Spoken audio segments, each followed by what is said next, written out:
السلام عليكم ورحمة الله وبركاته، كيفكم؟ إن شاء الله تكونوا بخير. أهلا وسهلا فيكم بقناتي. أنا محمد.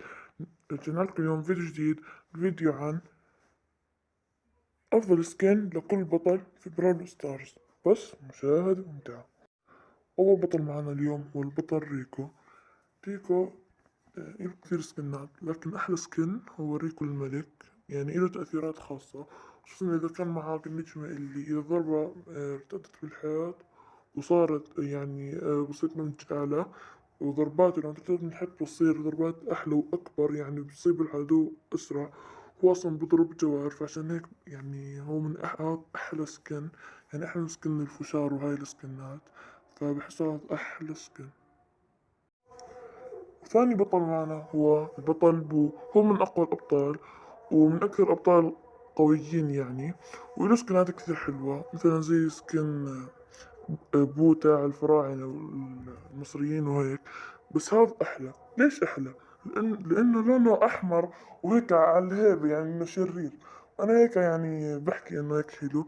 وهو أصلا يعني صانعينه من الميكر، سوبرسيل ميكر.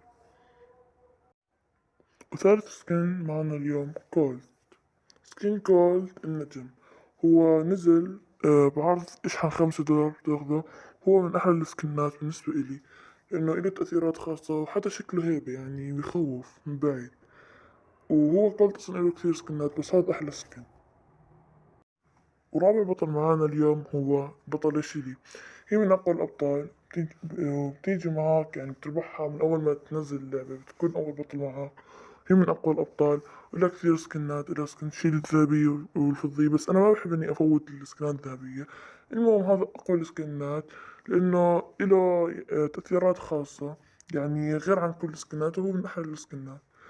وبحس لما يجي يضرب، لما يجي يصيب حدا هيك يعني ضربة ضعيفة، مش زي ضربة شيلي لما تيجي تضرب حدا هيك بوم، لا بكون هيك ضربة أخف. فهذا يعني ما بعرف، بس أنا بحب هذا السكين عشان مظهره والتأثيرات. وخامس بطل معنا اليوم هو بول. هو من أقوى الأبطال. هو تقريبا نفس نظام شيلي، بس مداه أقصر من شيلي. وإله سكنات كثير حلوة، يعني مثلا زي هذا السكن نزل قبل فترة يعني، بس يعني مع براول باس تاع روفس. روفس الكلب نزل يعني ب149 جوهرة. هو من أحلى السكنات، وأنا بحبه كثير. يعني التقييم هذا كله من رأيي، مش رأي حدا، رأيي. سادس بطل اليوم معانا هو بطل الجيسي. بطل جيسي من أقوى الأبطال. في بتضرب ضربة بتنتقل لثلاث، بس لما تنتقل من حدا لحدا بقل الضرر كثير. المهم هذا السكن أحلى سكن، ديس المائية أو ديس الصيفية. حقه 79 جوهرة، وأنا بفضله أحلى من الفارس وفارس الظل وهاي السكنات. أنا بحبه أكثر إشي لأنه له تأثيرات وشكله حلو زي هيك. سابع بطل معانا اليوم هو بروك. هو من أقوى الأبطال بالنسبة إلي، لأنه يعني إله نجمة اللي بتحط النار لما يجي يتفجر صاروخ، مثلا بوصل ما يقدر يوصل للعدو بتفجر.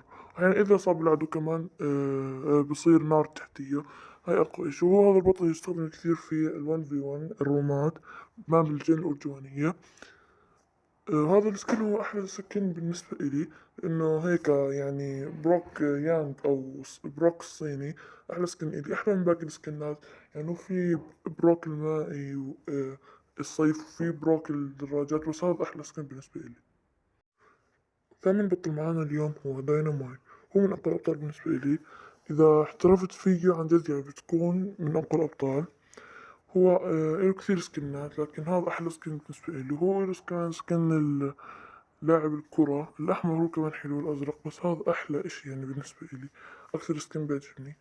وشوف الصوص اللي فوق كيوت كيوت. وتاسع بطل معانا اليوم هو تيك. تيك له كثير سكنات. هو من أقوى الأبطال إذا كان معك جهاز درع اللي ما بيخليك تدمج. هو بيكون كثير قوي، لأنه بيكون مثلا أشجار نط عليك تعملها بيجي هو مضطر يهرب أو بتفجر فيه. فهذا الجهاز كثير قوي. وهذا السكن هو أحلى سكن بالنسبة لي، يعني أحلى من سكن السلطعان. هذا يعني بالنسبة لي لأنه هو بضرب ثلج. هو أحلى يعني. عاشر بطل معنا اليوم هو إيتوت. إيتوت هو من أقوى الأبطال، وهو يعني هو من أقوى الأبطال. آه، هو أقوى بطل من من مسار الكؤوس. إذا كان معك نجمة السرعة، جهاز التنقل، يعني مثلا حدا يعني هجمت عليك، فأنت بترمي الآلة لمكان بعيد وتنتقل معها. إذا كان معك كمان السرعة، فأسرع أسرع وتهرب أكثر وتقتله يعني بسرعة. وهو أصلا ما له إلا سكنين، السكن التقليدي وهذا السكن. هو أصلا هذا السكن أسطوري، يعني غير إنه هو السكن الوحيد. والبطلة رقم 11 هي البطلة إيمز. هي من أقوى الأبطال، يعني عن جد عن جد هي من أقوى الأبطال، خصوصا إذا كان معك الجهاز اللي بيبعد. يعني مثلا نط عليك أشجار أو هجم عليك حدا وطلع، مثلا أنت كنت تمشي من جنب عشب وطلع لك حدا، مباشرة بتعمل الجهاز وبتهرب. وأصلا هي ضربته كثير قوية. وهذا السكن هو يعني لا، هو إله سكن الذهبي والفضي والسكن ال500 نجوم. بس هذا أحلى سكن، لأنه يعني له تأثيرات خاصة وهيك. والبطل رقم 12 هو ستو. هو مسار كؤوس، نزل يعني قبل فترة قصيرة جدا. نزل وأصلا ما نزل معاه إلا سكن واحد، هو السكن الأبيض. ستو النجم كان يمكن كان اسمه. هو بطل كثير قوي، خصوصا إذا كان معك النجم اللي بتخليك بسرعة هيك.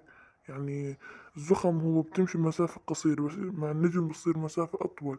وهاي النجمة كثير أسطورية، إذا كان عندك إياه بسهولة بترفع رانكات عالية. البطل رقم 13 هو بريمو. بريمو من أقوى الأبطال، يعني مش بس بالنسبة لي، يمكن أغلبكم يعني هو بيحكي إنه أقوى الأبطال، لكن إذا احترفت فيه، خصوصا إذا كان معك النجمة. يعني أنا بفضل النجمة اللي بعد ما تنط بتصير سريع، عشان يعني نطيت حدا قدر يهرب عشان تلحقه بالسرعة. والرمي هي أقوى من النيزك بكثير. وهو له كثير سكنات، لكن هذا أحلى سكن، لأنه يعني شكله غير وأحلى. وبيضرب، يعني لما يجي يضرب يطلع صوت غير، وهذا بالنسبة له أحلى إشي فيه بالسكن. والبطل رقم 14 هو بارلي. بارلي هو من أقوى الأبطال، بس إذا احترفت فيه يعني لازم تعرف ترمي. وغير هيك، إذا كان معك الجهاز اللي بيعمل إشي على الأرض، إشي يعني ببطئ الأعداء.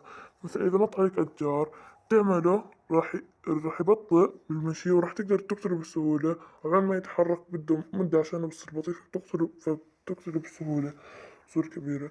وله كثير سكنات، زي مثلا سكن الفطيرة. بارلي اللي معاه فطيرة. بس هذا بحسه أحلى لأنه له تأثيرات خاصة، ولما يجي يضرب علبة السم على الأرض بكون يعني لونه أحلى برتقالي.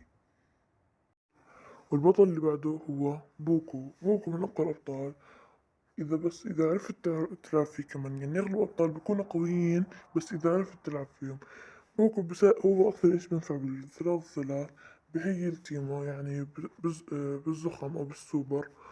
بالضربة العادية إذا كان معاك النجمة. وبالجهاز كمان بساعد. الجهاز الثاني الجديد كمان هو كويس، إذا كان مثلا صاحبك متسمم من كرو وقرب موت أو من بروك دغري، بتكبس على الجهاز ببطل يموت. هاي يعني قدرة كثير قوية فيه. واضح السكن إله. وهسه وصلنا للبطل روزا، البطلة قصدي. المهم، روزا من أضعف بطل بالنسبة إلي باللعبة. ضعيف، بمزح. من أقوى الأبطال، بس إذا عرفت تلعب فيها، خصوصا إذا كان معك الأجهزة، مثلا زي إذا كان معك نجمة اللي إذا كنت بالعشب بتعبي 200 وجهاز تاع العشب بيكون إشي أسطوري. فمثلا يعني أنت بتحط العشب بتضلك فيها بتعبي دمك.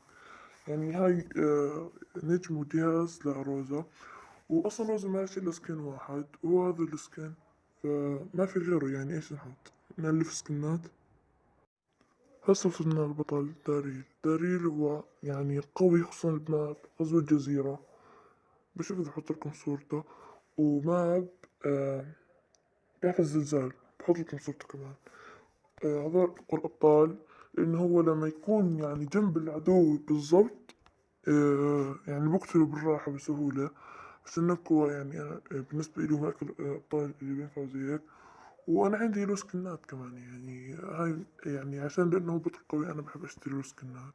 وبس سكن واحد داري الحزام الأحمر، بس هذا أحلى منه يعني.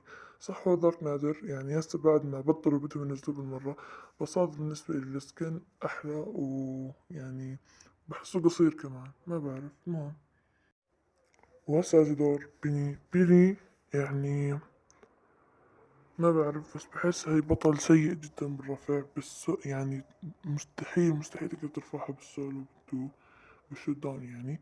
بس هي أكثر شي بينفع بالجوار وبهاي المابات يعني، بس بحسها بطل كثير ضعيف. ممكن إذا أنت كنت محترف فيها ترفعها، بس أنا بحسه بطل ضعيف كثير. بس هذا هو أحلى سكن يعني. أنا عندي بحسابي من الأرنب، بس الأرنب العادي النادي، بس هذا أحلى يعني بحسه.